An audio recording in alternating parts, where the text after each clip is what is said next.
মাশাল্লাহ মাশাল্লাহ। আসসালামু আলাইকুম রহমতুল্লাহ। সুপ্রিয় দর্শক শ্রোতা ভাই বোনগণ, দেখেন ছোট্ট একটি গাছ, কলা কি সুন্দর ধরছে, গাছেও পেকে গেছে। এই কলা যদিও ছোট, কিন্তু নিজের গাছের কলা খাওয়া যে কত একটা স্বাদ, তার অনুভব আপনিও করতে পারেন। আপনার আশেপাশে ছোটোখাটো জায়গা আছে, পুরা রয়েছে এরকম, এটারে অনেকে নেপালি কলা বলে, অনেকে সাগর কলা বলে, তবে এটা আমরা নেপালি কলা হিসাবে পরিচিত। এরকম একটা গাছ লাগাইবেন, বাস কিছু লাগাই তুলেই হবে, বেশি কিছু করতে হয় না। একটু সার টার দিলেন, এমন কলা ধরলো, এমন বাচ্চাকে নিয়ে, আপনার সন্তানদেরকে নিয়ে এমন কলা গাছের থেকে পেরে খেলেন, কি একটা সুস্বাদু মজা। ভালোই লাগতেছে। দেখেন মাশাল্লাহ নিজের গাছের কলা খাইতে কত মজা।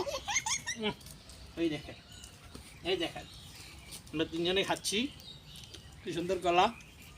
নিজেদের পরিত্যক্ত জায়গা পড়ে রয়েছে, আমরা গাছ লাগাই দিছি, এখন খাই।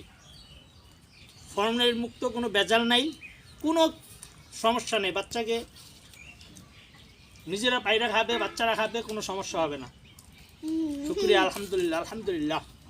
এখন এই গাছটা আমরা কলাটা কেটে ফেলবো। আমার এই বড় মায় আরেকটি কলা খাবে, ছিঁড়ে নেও, খাও, ভালো লাগছে। তুমি কি করবা? তুমি পাকলে খাও আবার। হ্যাঁ, এখন আমরা এটা কাটি। এখন দেখেন কাইটা ফেলবো। বিসমিল্লাহ। দেখেন কি সুন্দর নিজেদের কলা। এই কলার ছড়া অনেক বেশি হয়, তবে গাছটা পুরান হয়ে গেছে, এই জন্য আর কি। যখন আমরা প্রথম লাগাইছিলাম অনেক বড় ছড়া হয়েছিল। আলহামদুলিল্লাহ। দেখেন এখন গাছটাকে এখন আমরা কেটে দিব। আবার এই যে এটা থেকে কলা ধরবে। হ্যাঁ, সরো সরো সরো।